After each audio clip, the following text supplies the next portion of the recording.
Diz assim a palavra do Senhor. Vamos lermos ali a partir do versículo que é bastante conhecido. Versículo 14. Para que a gente possa contextualizar um pouco. Mais tarde Jesus apareceu aos 11, enquanto eles comiam. Censurou-lhes a incredulidade e a dureza do coração, porque não acreditaram nos que o que tinham visto depois de ressurreto. E disse-lhes: vão pelo mundo todo e preguem o evangelho a todas as pessoas. Quem crer e for batizado será salvo, mas quem não crer será condenado. Somente até aqui. Amém? Quantos conhecem, ou melhor, quantos não conhecem ou quantos nunca ouviram esse versículo? Levanta sua mão aí. Todo mundo ouviu, né? É praticamente a base, o fundamento da nossa fé, ou daquilo que Jesus pediu para que nós fizéssemos. Quando nós olhamos para esse capítulo de Marcos, no capítulo 16, eu fiz questão de ler ele, Mateus também fala sobre esse momento. Parece que nesse capítulo aqui, Jesus, ele ficou apenas um dia nessa terra depois da ressurreição dele. Eu até peço para que você leia depois o capítulo 16, são 16 versículos apenas. Mas você vê que tem muitos acontecimentos aqui nesse capítulo que dá a entender que aconteceram tudo no mesmo dia, porque Jesus ressuscita e aparece uma série de acontecimentos. Ele aparece a discípulos, aparece a Maria Madalena, aparece na mesa, né, ali junto com os discípulos, e depois ele também está ali na grande comissão, e depois ele sobe aos céus. Tudo em um único capítulo. Então, quando você lê, poxa, ele ressuscitou e subiu ao céu. Quando a gente lê meio de uma forma rápida, a gente fala, poxa, então ele ficou um dia sobre a terra depois que ressuscitou? Não. Ainda bem que nós temos os outros evangelhos que complementam algumas histórias. Os evangelhos sinóticos, Marcos, Mateus, Lucas, João, eles têm pontos de vista diferentes, de modo que um escritor ou um evangelista, ele detalha aquilo que foi mais importante, não que foi mais importante, mas que ele achou mais interessante. Mateus colocou da perspectiva dele. Marcos escreveu aquilo que Pedro ditou para ele. Lucas, ele foi atrás, né, da história e escreveu, talvez o evangelho mais perfeito. João também escreveu na perspectiva dele. Então, geralmente, em uma cena, em um momento, pode ser que tenha faltado alguns detalhes em uma história, mas o outro evangelista, ele complementa esse detalhe. Quando a gente olha para Marcos capítulo 16, nesse capítulo, o evangelista aqui, ele faz um resumo rápido das aparições de Jesus, durante o tempo em que ele esteve na terra depois da sua ressurreição. Entre outras aparições que ele não registrou aqui nesse capítulo. Mas Jesus, ele não ficou apenas um dia sobre a terra após a sua ressurreição. Lucas, ele vai escrever em Atos capítulo 1, no versículo 3, que ele ficou aqui sobre esta terra por aproximadamente 40 dias. E nesses 40 dias, ele continuou fazendo o que ele veio para fazer. Ele continuou anunciando sobre o reino de Deus. Ele continuou falando sobre o reino do Pai dele. Mesmo depois de ressuscitar, ele viveu sobre essa terra, falando sobre a vontade do Pai, por intermédio da vida dele. E em um desses momentos, depois da ressurreição dele, ele vai e ele reúne os discípulos, e ele libera esta palavra que nós acabamos de lermos: vão para todo mundo. Esse ide por todo mundo não foi nos primeiros dias da ressurreição dele, mas foi próximos aos dias da ascensão dele, nos dias que ele subiu aos céus. Dias antes de subir, ele reúne e fala: vão para o mundo todo e pregue o evangelho a todas as pessoas. Esta fala de Jesus, ela está dentro do contexto da grande comissão. Esta grande comissão aconteceu na Galileia. Só para a título de curiosidade de vocês, não foi no momento da ressurreição, mas Marcos capítulo 16, Jesus estava na Galileia, na grande comissão. A Galileia ficava longe da Judéia, longe da Jerusalém, ficava aproximadamente 110 a 120 quilômetros. tanto que para decorrer de um lugar para o outro, tinha necessidade de passar por uma cidade chamada Samaria. E você já conhece a história, essa não é a história de hoje. Mas ali na grande comissão na Galileia, Jesus ele libera esta palavra. Quem fala isso é Mateus, capítulo 28, no versículo 16, ele fala que ele estava na Galileia quando Jesus ele comissiona os seus discípulos.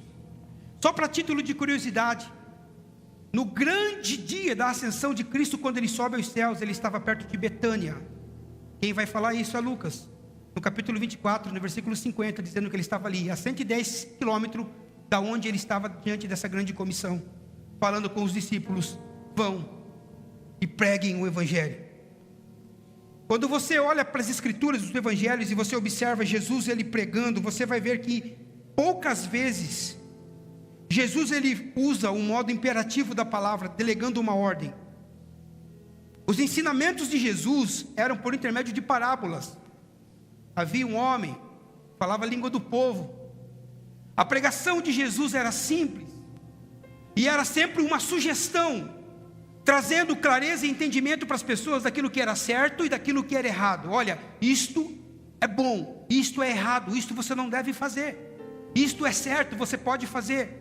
Jesus ele nunca falava de forma imperativa, mas ele expunha a verdade ali para as pessoas, para que as pessoas tivessem o direito de escolher sobre aquilo que é certo e aquilo que é errado. Quando ele prega, por exemplo, para o jovem rico, ele fala bem assim: olha, venda a tua riqueza e dê aos pobres, e aí você vai ganhar o reino dos céus. Jesus ele não falou ali de uma forma imperativa. Jesus ele pediu, falou: olha, é simples, você quer o reino dos céus, faça isso. Mas não pediu para que ele fizesse de uma forma impondo. Jesus ele não obrigou no seu tempo, quando ele ministrou, ninguém a segui-lo à força. Todo mundo tinha escolha, livre-arbítrio para segui-lo ou não. Ninguém hoje é obrigado por Cristo a segui-lo. Ninguém hoje é obrigado a ser crente. Ninguém hoje é obrigado a ser cristão. O evangelho ele é apresentado e aí tem uma sugestão. Jesus ele fala: olha, gostou? Siga-me, venha e viva a vontade perfeita do Pai, que é boa, perfeita e agradável. Ou seja, Jesus ele nunca forçou ninguém a segui-lo, ele apenas convidava: segue-me. E as pessoas tinham o direito de escolha, de segui-lo. Então Jesus, em todo o tempo em que ele ministrava, que ele pregava, dificilmente ele falava de uma forma de impor algumas coisas. Mas em alguns momentos ele ativava o modo imperativo dele.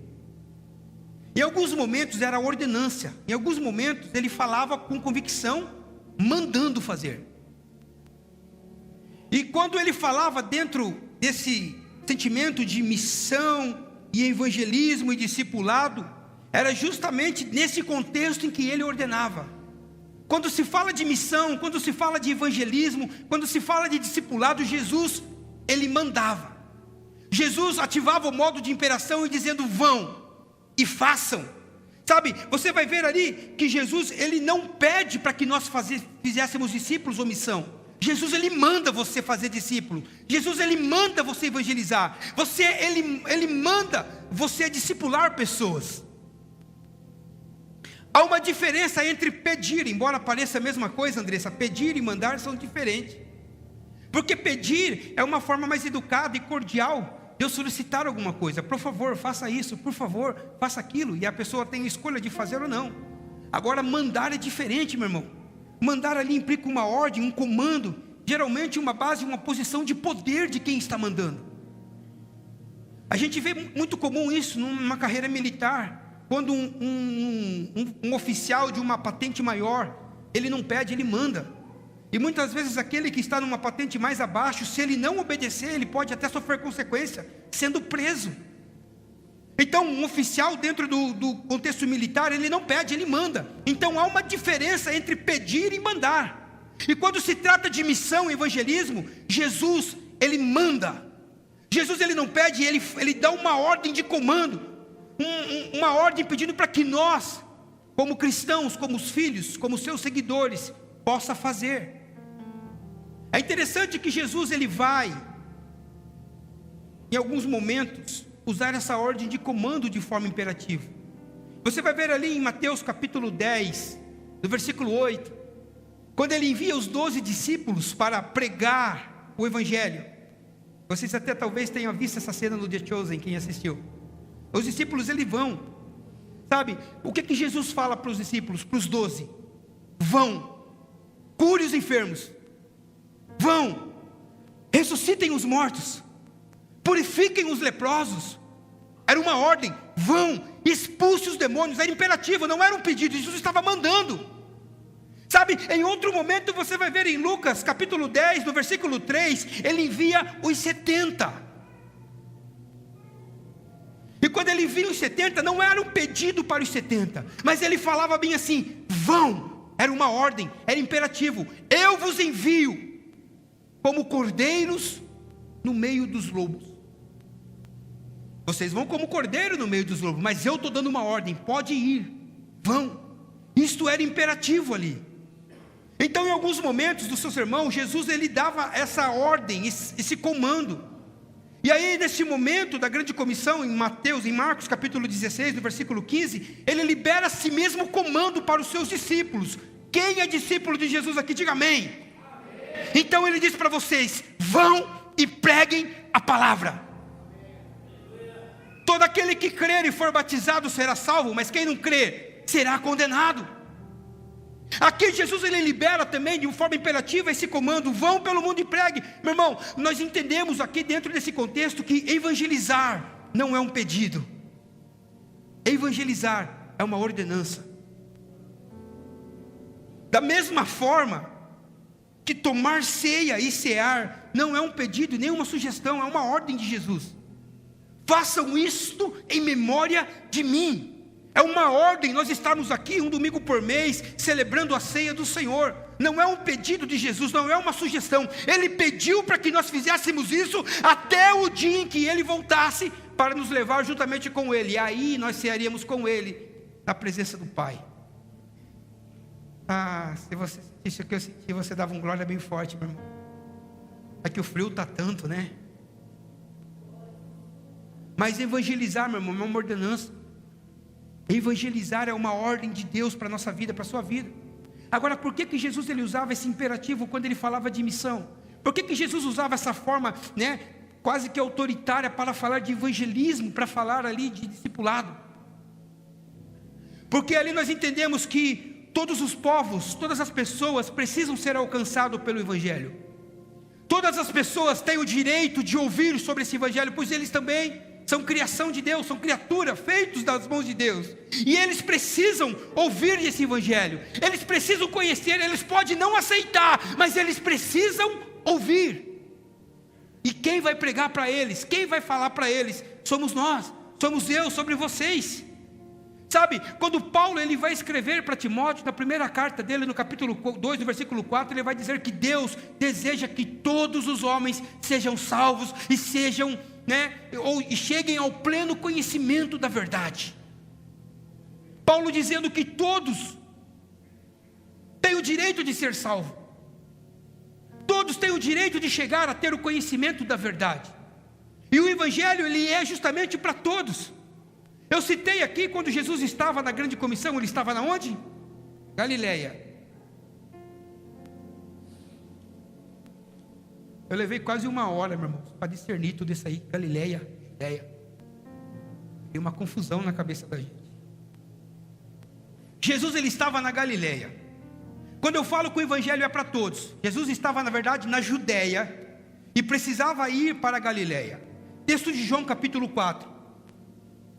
Aí havia necessidade de Jesus passar pela Samaria. A Bíblia não fala que Samaria era o único caminho que Jesus tinha, ou era o único caminho que se teria para ir para a Galileia. Ele poderia ter a opção de contornar a Samaria, como os judeus faziam, porque os judeus e samaritanos não davam.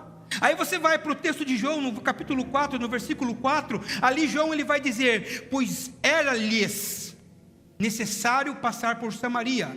Era-lhes, era necessidade de Jesus passar por Samaria. Jesus ele tinha necessidade justamente de passar por Samaria. Por quê? Porque ele entendia, na verdade ele estava nos ensinando que o Evangelho para os discípulos que não era apenas para os judeus, mas o Evangelho é para todos. E ele viu a necessidade ali de evangelizar a samaritana. Sabe, meu irmão, o que eu quero dizer para você? Que o Evangelho, que Jesus não é um monopólio dos crentes. Sabe, o Evangelho não é um monopólio daqueles que vêm à igreja somente, não. O Evangelho não é um monopólio daqueles que estão aqui todos os cultos, não. O Evangelho, ele é para todos. E Jesus, ele deixou isso bem claro quando ele foi apresentar o reino para a mulher samaritana. Jesus, ele deixou claro que o Evangelho não é um monopólio quando ele vai e cura o servo de um centurião romano. Quando ele vai e libera a cura para a filha da mulher cananeia.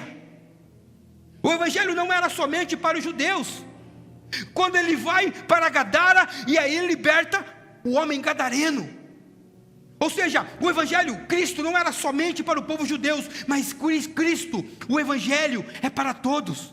O Evangelho foi até mesmo para Zaqueu, o judeu, que era desviado do judaísmo. O Evangelho era para ele. Deixa eu dizer uma coisa para você, meu irmão. O Evangelho é para aqueles também que se afastaram da igreja. O Evangelho é para os crentes desviados lá fora. E muitas vezes nós não fomos atrás porque achamos que uma vez eles conhecendo, eles não precisam mais de ajuda, eles não precisam mais de oração, eles não precisam. Meu irmão, o Evangelho é para eles, sabe? O Evangelho também é para esse povo que se diz desigrejado, sabe? Deus não ama mais você do que ama Ele. Da mesma forma que Deus te ama, Deus ama também o desigrejado lá fora, meu irmão. O Evangelho é para todos. É por isso que eu tenho usado, sou até como uma frase de efeito, né? Um jargão, mas não é isso. É uma frase convidativa. Quando eu posto lá no Instagram dizendo, olha, Sagradas Missões, um lugar. Porque aqui nós temos a necessidade, nós precisamos amarmos as pessoas de igual para igual.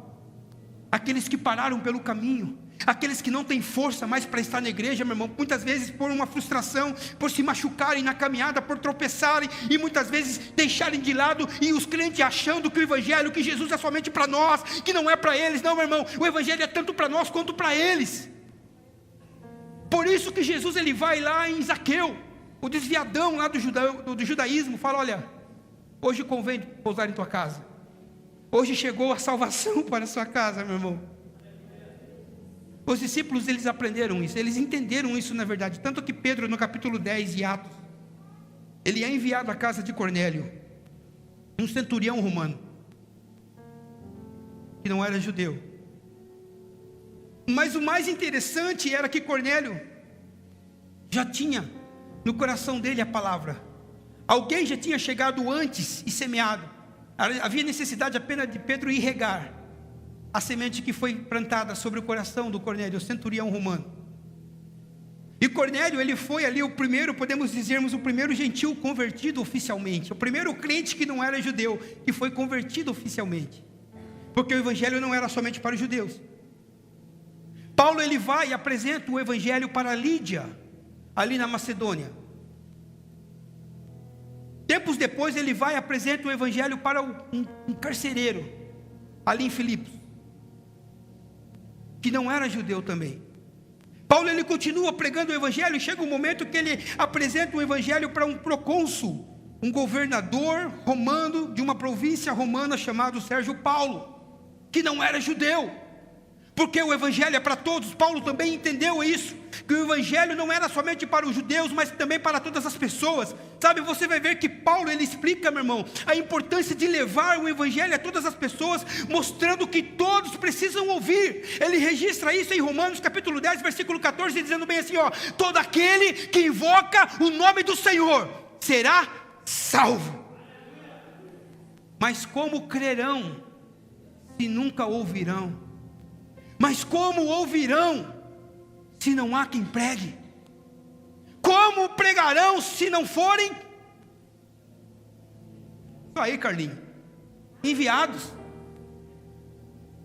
Por isso que quando se trata de evangelismo, missão e anunciar o reino de Deus, meu irmão, é imperativo: ide, pregai, vão e anunciem todas as pessoas, falem do evangelho. Sabe, quando Paulo escreve a Timóteo, da segunda carta do capítulo 4, versículo 2, ele dizendo bem assim, que nós precisamos estarmos prontos para pregar a palavra. Ele diz para Timóteo: pregue a palavra a tempo e fora de tempo, se for necessário exorte, se for necessário corrija, se for necessário tenha paciência, mas pregue a doutrina, pregue o evangelho, meu irmão. Se está na Bíblia, porque é para mim e para você. Paulo, ele entendeu isso, ele viveu por isso. Ele colocava essa missão acima da própria vida dele. Não importava mais nada, ele entendia. Ele vai registrar isso no livro de Atos, capítulo 20, no versículo 24, quando ele diz bem assim, não importa, nem considero a minha vida mais importante do que qualquer outra coisa. Não, para mim não tem valor a minha vida, desde que tão somente eu puder terminar a corrida e completar o ministério que o Senhor Jesus me confiou, e testemunhar o evangelho da graça de Deus. Não me importa se minha vida tem valor ou não, porque o que me importa é falar desse evangelho. Sabe, em outras palavras, o que Paulo estava dizendo ali: a minha missão é essa, anunciar as boas novas do reino de Deus. Deu calor, aleluias. Qual é a nossa missão? Pregar o evangelho, anunciar as boas novas. Semana passada nós estávamos aqui aprendendo sobre o amor de Deus. Quem estava aqui, diga amém. Você é amado por Deus, diga amém. Todos nós somos amados por Deus. O plano de Deus para nós foi o Filho dele. Deus, ele ama todas as pessoas, meu irmão. E o plano de Deus em toda a Bíblia é salvar pessoas. Você vai ver isso desde Gênesis até Apocalipse. O plano dele é salvar pessoas. Você vai ver que tudo que ele faz na história, meu irmão, foi para salvar. A salvação é tão importante para Deus.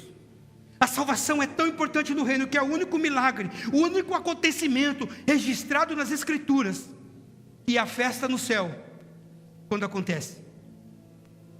Quando Jesus, ele conta aquela parábola ali das 100 ovelhas, Lucas capítulo 15, ele vai falar no versículo 7, para as pessoas que estavam ouvindo ali, eu digo que haverá mais alegria no céu quando um pecador se arrepende, do que 99 que não precisam de perdão, 99 justos que não precisam se arrepender. Você está entendendo, meu irmão, a importância do evangelismo, a importância do pregar a palavra, do anunciar o evangelho de Deus que você conhece?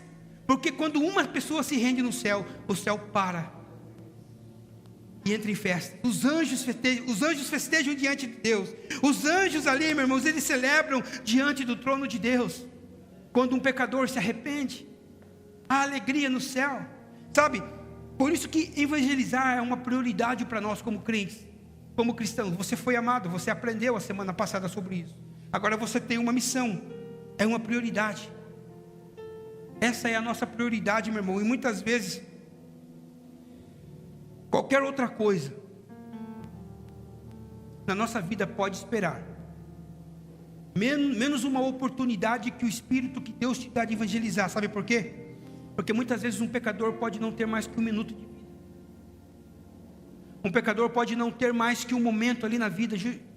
Quantas vezes você soube que uma pessoa que partiu para a eternidade, que morreu, e você poderia ter, você pensa consigo mesmo, se eu tivesse falado de Jesus, e se eu tivesse pelo menos aberto minha boca e falado daquilo que eu creio, daquilo que eu acredito.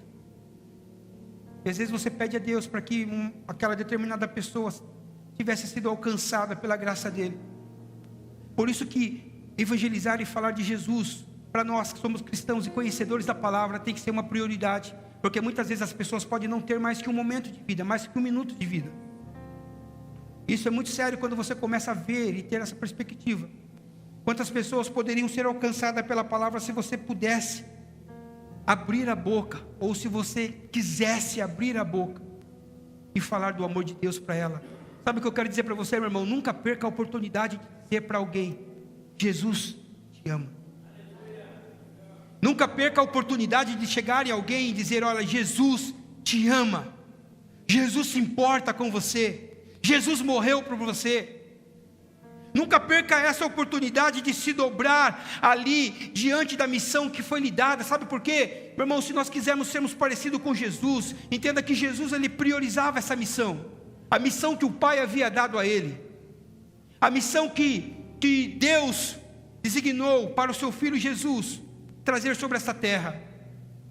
Quando nós olhamos para as Escrituras, nós não vemos relatos da adolescência de Jesus, nós não vemos relatos da infância de Jesus, exceto por um momento, que foi registrado ali justamente em Lucas capítulo 2, no versículo 49, quando ele vai ao templo, juntamente com os seus pais, na festa da Páscoa, que é uma obrigatoriedade para os judeus, todo ano, celebrar a Páscoa no templo. E quando eles vão ao templo, eles festejam, celebram a Páscoa, e quando eles estão voltando, José e Maria se dão conta que Jesus não estava com eles, que Jesus havia ficado no templo. Então eles voltam do templo para procurar Jesus. No versículo 49 você vai ver que Jesus ele dá uma resposta dizendo: olha, vocês não sabiam que eu estava na casa do meu pai? Só que eu gosto de algumas versões, de uma forma mais branda, que Jesus ele fala, não simplesmente estar na casa do meu pai, mas vocês não sabiam que eu estava aqui cuidando dos assuntos do meu pai?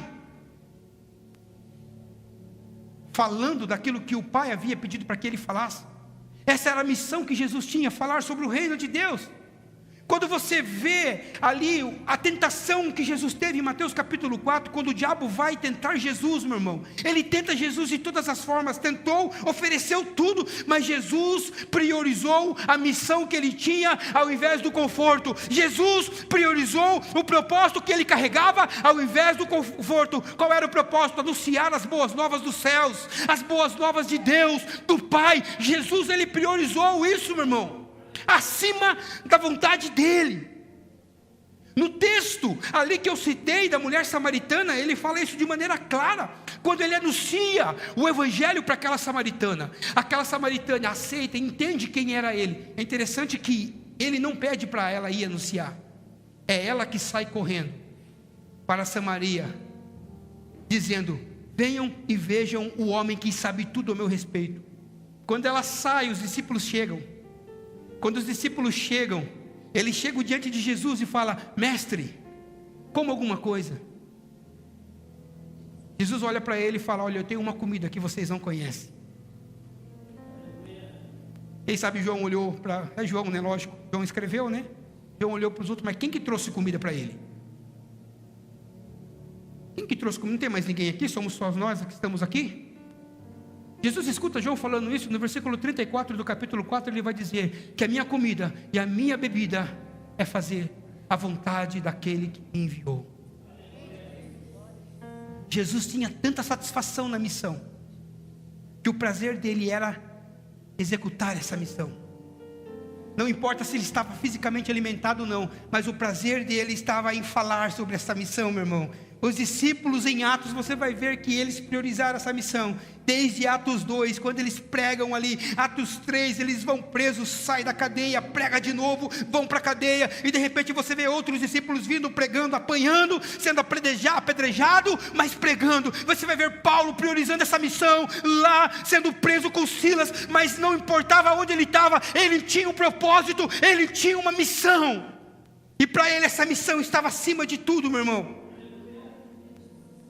Sabe, eu quero dizer para você, eu quero dizer para nós, e isso eu me incluo nisso também, porque uma igreja, ela não é igreja, meu irmão, se ela não evangeliza.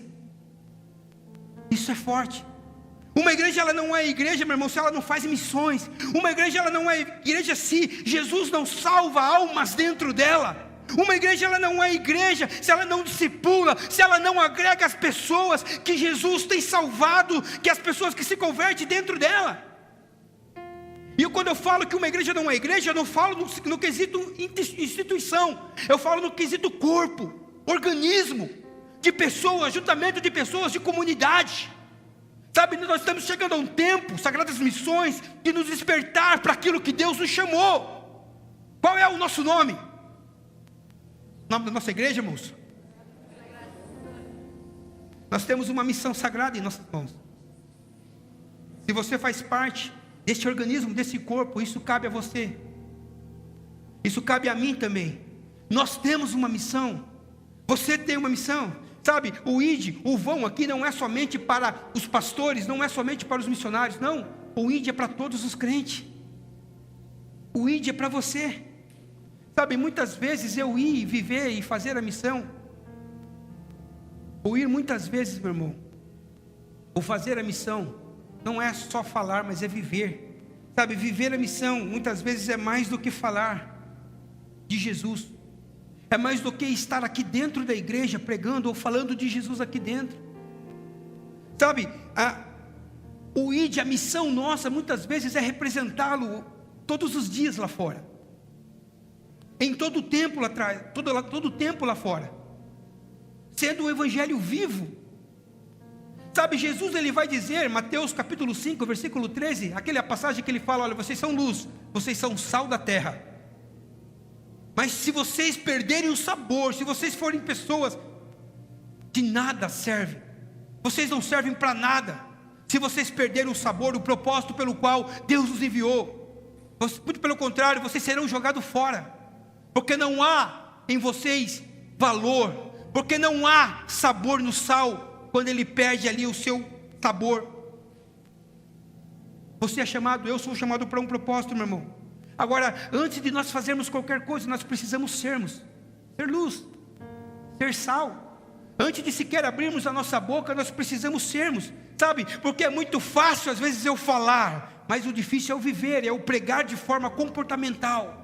É eu ter um comportamento que anuncia o reino, anuncia a palavra, é o viver. Nós temos falado muito sobre isso nos últimos dias, inclusive nos nossos encontros de células, sobre como nós devemos nos comportarmos, meu irmão. Sabe, a nossa pregação não começa quando nós falamos, a nossa missão não começa quando nós começamos a pregar, não começa como uma pregação. A nossa missão, meu irmão, ela começa quando nós temos entendimento de quem nós somos. Quando você tem entendimento de quem você é. E sabe quem você é? Um representante de Cristo na terra. Você representa Deus. Você representa Jesus sobre essa terra. Paulo, quando ele escreve aos Coríntios, na sua segunda carta, capítulo 5, versículo 20, ele diz bem assim, que nós, eu e você, nós somos embaixadores de Cristo sobre essa terra, de modo que Deus, ele faz, é como se Deus estivesse fazendo algo sobre essa terra, por intermédio de mim, por intermédio de você, meu irmão. Sabe o que é embaixador? É uma pessoa que representa um país. Embaixador é uma pessoa que representa o governo de um outro país, estando num outro país. É isso que eu e você somos. Representantes de Cristo, segundo o que Paulo escreveu. Embaixadores de Cristo, segundo o que Paulo escreveu. Representantes oficial, meu irmão. Agora, deixa eu perguntar para você. Você tem representado Cristo aonde você está inserido? Você tem representado Cristo no meio da sua família? No seu trabalho, na sua escola? Você tem representado Cristo diante dos seus vizinhos? Eita glória!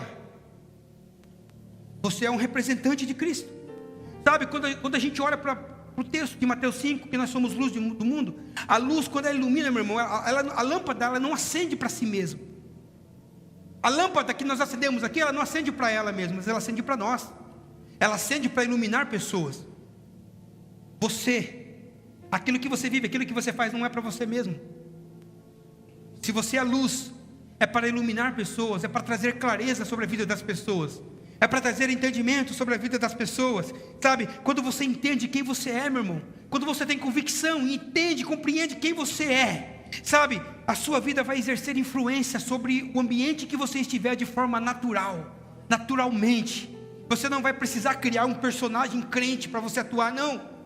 Da mesma forma que você é aqui dentro, você precisa ser lá fora. Isso, quando você entender a sua identidade, isso vai fluir sobre você de uma forma natural. Você não vai precisar fazer esforço nenhum. Então, uma dica para você, todos os dias quando você acordar, amanhã que é segunda-feira, que nós vamos começarmos um dia de trabalho, tenha isso em mente. Hoje eu vou ser o evangelho que alguém vai ler. Até rimou.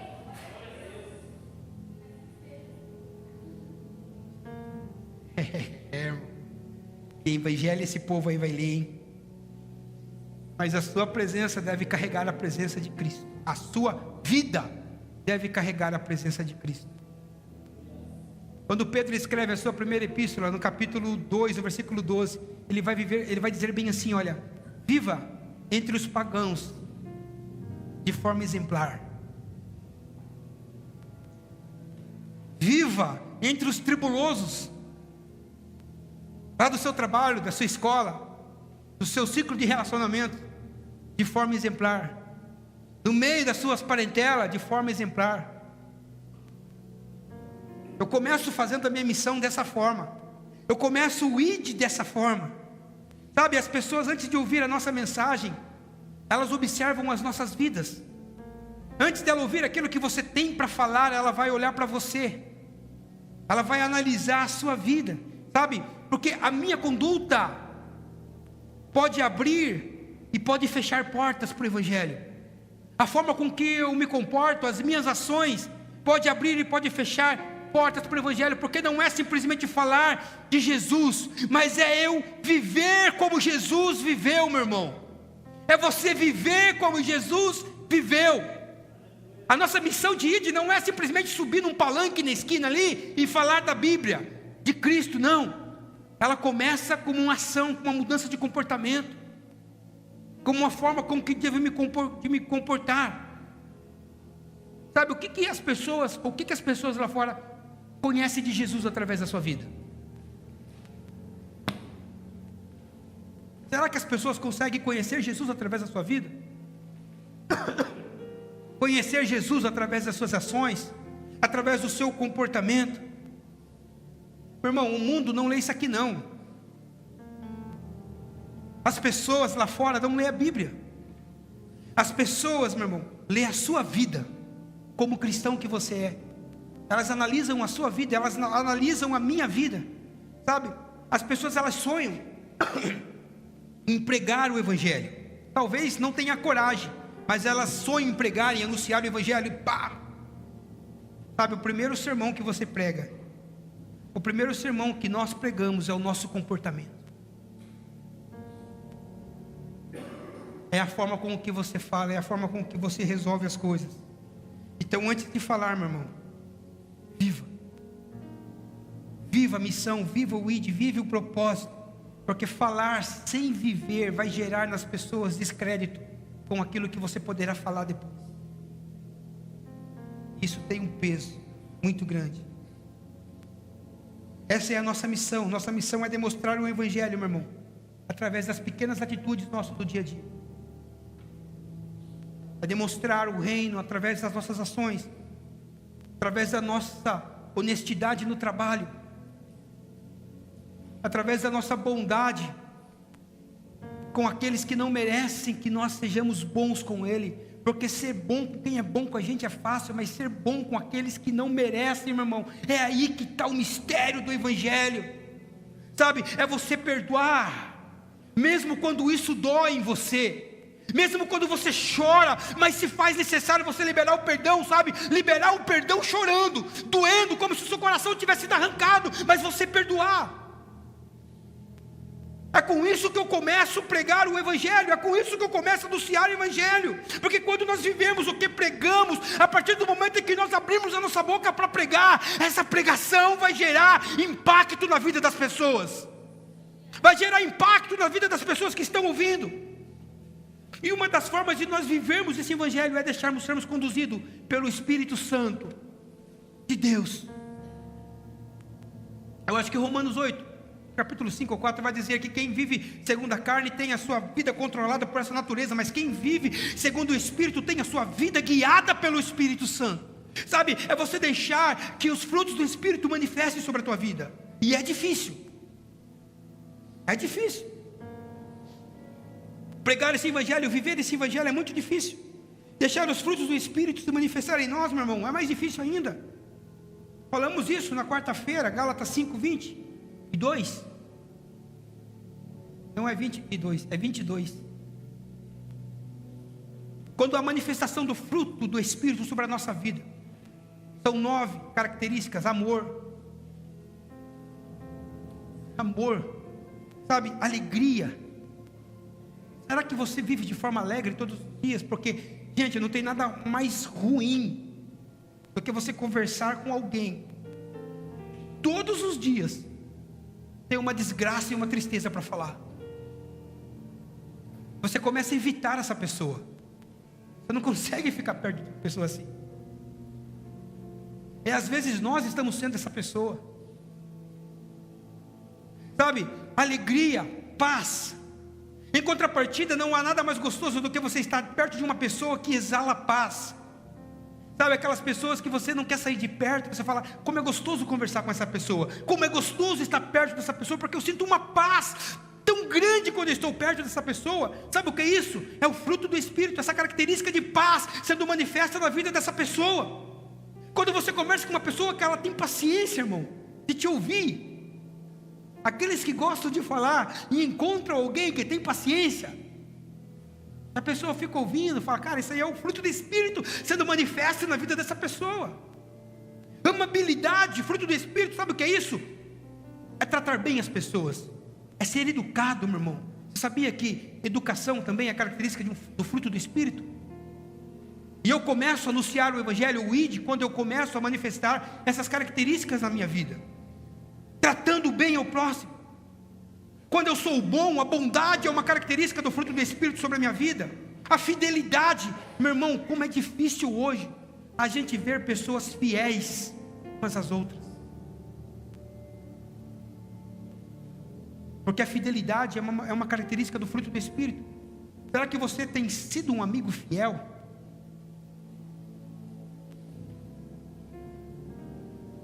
A pregação do nosso Evangelho começa aí.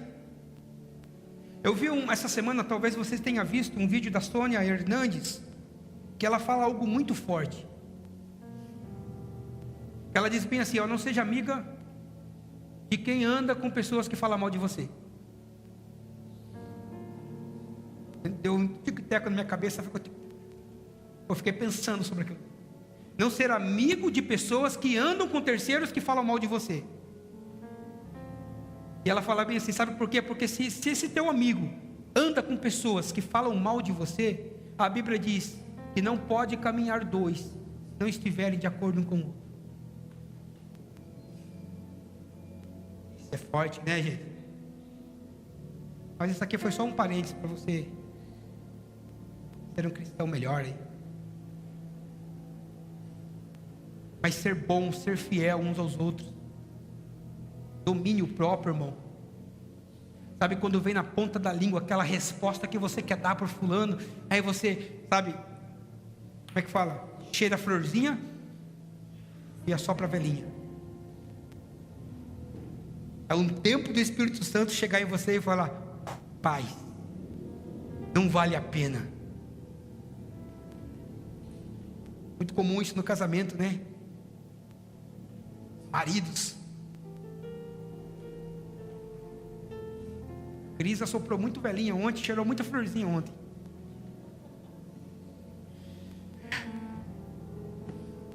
Mas isso é domínio próprio. Mansidão.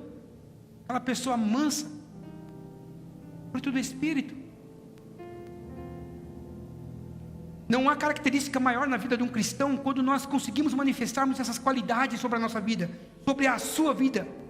Porque isso nos torna mais, né? Não diria mais cristão, mas traz evidência do Deus, do Cristo que nós servimos. Sabe, agora eu não posso apenas cumprir o ID ou ir apenas com o meu comportamento, com as minhas ações. O testemunho silencioso, ele é essencial. Mas a Bíblia, ela diz, vão e falem, vão e preguem, porque o Evangelho também precisa ser anunciado. O que eu quero dizer para você, meu irmão, não espere um púlpito, um palanque para você começar a pregar o Evangelho. Comece pregando o Evangelho no ônibus, comece pregando o Evangelho nas redes sociais, comece falando do amor de Cristo nas visitas, nos encontros casuais que você encontra com as pessoas. Comecem anunciando o Evangelho quando houver a oportunidade de falar do amor de Cristo. Fala desse amor. Às vezes a gente se reúne com pessoas, com amigos, seja em ônibus, seja em qualquer lugar que a gente for. A gente fala de tantas coisas, de muitas coisas.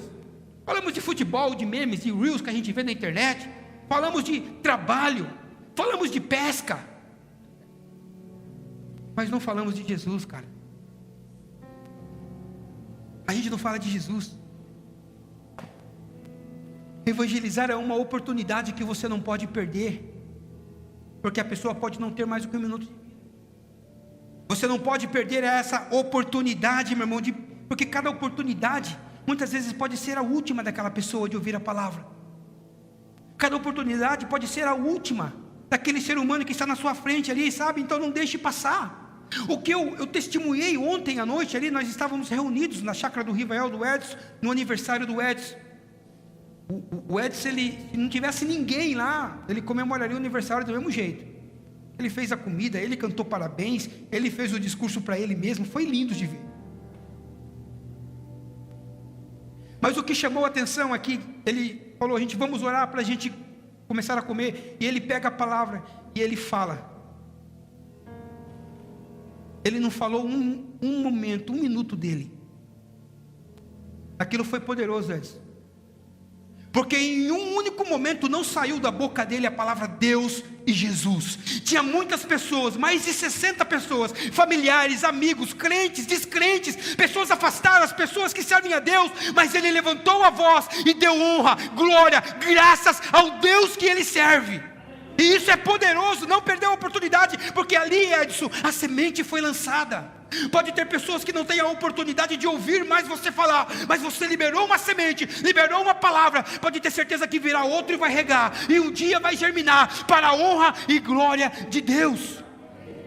Não perdeu a oportunidade de falar, e ali ele fala, meu irmão. Sabe, o que eu quero dizer para você é que você não precisa ser chato para falar de Jesus. Jesus, ele vai criar uma oportunidade, o Espírito Santo, ele vai dar uma oportunidade de uma conversa, ele vai dar um gancho ali para que você possa entrar e falar, sabe? E às vezes esse gancho, essa oportunidade é único, que se você perder esse time, perder esse momento, já era. É como uma terra que está fofinha para jogar semente, você não jogou, passou o trator, meu irmão, passou o pneu ali, ó, já era, perdeu a oportunidade. Nós como cristãos, ó, espírito sempre ligado nas oportunidades que Deus cria, nas oportunidades que Deus, o Espírito Santo nos dá para falarmos do amor dele. E muitas vezes até nós falamos, nós jogamos a semente, só que nós queremos fazermos aquela semente que nós acabamos de jogar germinar. Lógico que a gente quer ver a pessoa se tornar um cristão, se converter, professar a fé, é o desejo de todo mundo. Só que às vezes você planta aquela palavra, aquela semente, e você mesmo quer fazer germinar. Meu irmão, as escrituras dizem, Paulo planta, Apolo rega, mas quem dá o crescimento? É Deus que dá o crescimento. Um dia você vai lá e planta a semente, outro dia alguém chega lá e rega, você fala hoje do amor de Deus, outro dia chega outra pessoa e fala mais um pouquinho, no outro, terceiro dia, no quarto, quinto dia, chega uma outra pessoa e fala mais um pouquinho, e está sendo regado, e Deus vai estar trabalhando, sabe? Muitas vezes nós não estamos vendo com os nossos olhos, mas no mundo espiritual está sendo movido. Por isso não perca a oportunidade de falar, meu irmão, não perca a oportunidade de lançar a semente, sempre lança a semente. Isaías, ele vai falar no seu livro, capítulo 55, no versículo 10, algo muito poderoso. Ele diz bem assim, ó, assim como a chuva, como a neve cai, rega a terra para fazer brotar a semente para o semeador, ele vai dizer assim também ocorre com a palavra que sai da minha boca, ela não voltará para mim vazia, mas fará o desejo e atingirá o propósito pelo qual eu a enviei. Lance a semente, lance a palavra. Meu irmão, uma semente não lançada, ela não vai germinar. Uma semente não lançada, ela não vai dar frutos. Vocês lembram? Talvez hoje não faça isso, mas no meu tempo, a gente na escola, o experimento do feijão no algodão, quem que fez aqui? Diga amém. Ou então fica mais fácil. E a gente colocava aquele feijão no algodãozinho molhado, e todo dia a gente ia molhando. Passava uma semana, você via um brotinho lá. Cara, e se eu pegasse aquele feijão e deixasse uma semana no meu bolso? Não ia acontecer nada. Não ia acontecer nada, exatamente isso. Da mesma forma, meu irmão, que uma mensagem guardada, uma mensagem presa aqui, ó, nunca vai salvar ninguém. Mas a partir do momento em que você tem coragem e ousadia do Espírito Santo para chegar e falar, olha, Jesus te ama. Jesus te ama. Eu não me canso de falar, mas é algo que foi muito forte para mim. Um culto que eu ministrei aqui na virada do ano, num Réveillon. O culto de Réveillon é um culto em que a gente fica ali, né, pilhado. A gente chega ali já, né, na expectativa de rojão, de comida, de virar o ano, de deixar as coisas que passaram para trás, né, viver ali, enfim. E eu pregando naquele culto da virada. E as pessoas, eu não vem a palavra aqui na minha boca agora para dizer, né, ansiosas talvez, apreensivas ali pela virada do ano. E eu pregando. A sensação que eu tinha é que as pessoas não estavam muito conectadas na palavra, muito ligadas, porque elas estavam apreensivas com a virada do ano, com a oração, com o momento, com os votos, com os abraços, com os felizes anos novos, né? E eu ali pregando. Algumas pessoas falaram que a mensagem foi poderosa e tal, mas o sentimento que eu estava tendo quando eu estava pregando, meu irmão, era tipo, as pessoas estavam olhando para mim, tipo, pensando, não vejo a hora disso acabar.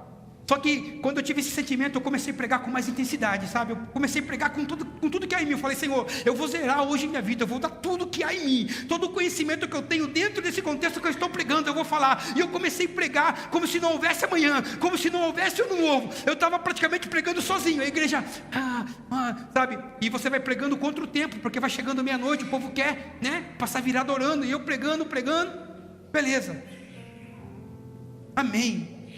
Oramos, passou. Réveillon, foi benção. Chegou uma pessoa e falou, cara, palavra poderosa, hein? Foi amém, glória a Deus. Vocês soubessem que eu dei tudo de mim naquele dia, mas foi benção. 8 meses depois, chegou uma outra pessoa em mim e disse bem assim, Eliseu, eu aceitei Jesus naquele dia. Naquele dia eu entendi o Evangelho, o amor de Deus, o cuidado de Deus. E lá no banco onde eu estava, no final da oração, quando você estava orando, eu fiz uma confissão de fé e aceitei Jesus naquele dia.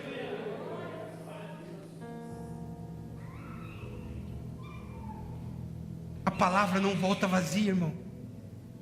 A palavra, ela não volta vazia. A palavra, nunca a palavra do Evangelho, meu irmão, que você lançar, ela vai se perder. Por isso que Paulo ele vai escrever Romanos capítulo 1, versículo 16, dizendo que o Evangelho ele é poder de Deus e salvação para aqueles que creem. A palavra não volta vazia. Só que uma coisa eu falo para você, nem todas as pessoas aceitarão a sua mensagem. Nem todas as pessoas aceitarão aquilo que você tem para dizer, mas o seu papel é semear e ser fiel. O meu papel, o nosso papel é semear e continuar fiel. Sabe por quê? Porque Jesus também foi rejeitado, mas mesmo assim, Ele não deixou de cumprir a missão. Assim como nós hoje temos uma missão, podemos sermos rejeitados, as pessoas podem rejeitar aquilo que nós estamos falando, mas nós estamos sendo fiel, nós estamos semeando a palavra. Meu irmão, pode zombarem de você, assim como muitas vezes zombam de mim, zombam de pessoas que falam do amor de Deus, podem te ignorar, mas lembre-se de uma coisa, a sua fidelidade importa muito mais do que a sua aceitação diante das pessoas. Porque pode ignorar aqui, mas Deus te aceita lá. Então por isso continue semeando com as suas ações, com as suas palavras. Muitas vezes aquilo que você está semeando pode demorar para germinar, meu irmão, mas vai chegar um dia que você testemunhará a obra de Deus sendo feita através da semeadura que você lançou. Aleluias.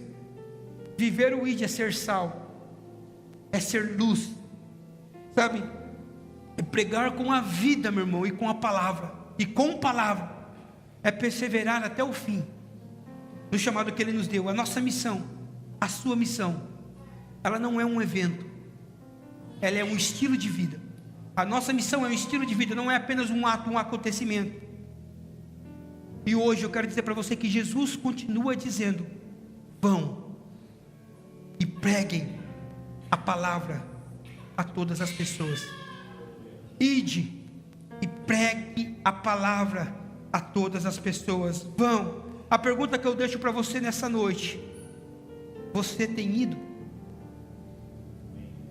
Se coloca de pé nessa noite. Nós temos uma missão nessa casa.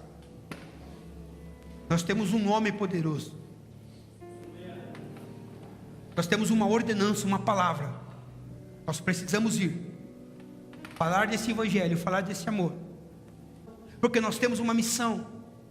Nós temos que nos tornarmos uma igreja relevante. Você, quando eu falo nós, não é as Sagradas Missões, as pessoas, é o organismo. Nós temos que tornarmos pessoas relevantes, missionários, cumprirmos o ID do Senhor. Não importa como nós faremos isso, mas o que importa é que nós faremos isso. Feche os teus olhos nessa noite, vamos orar.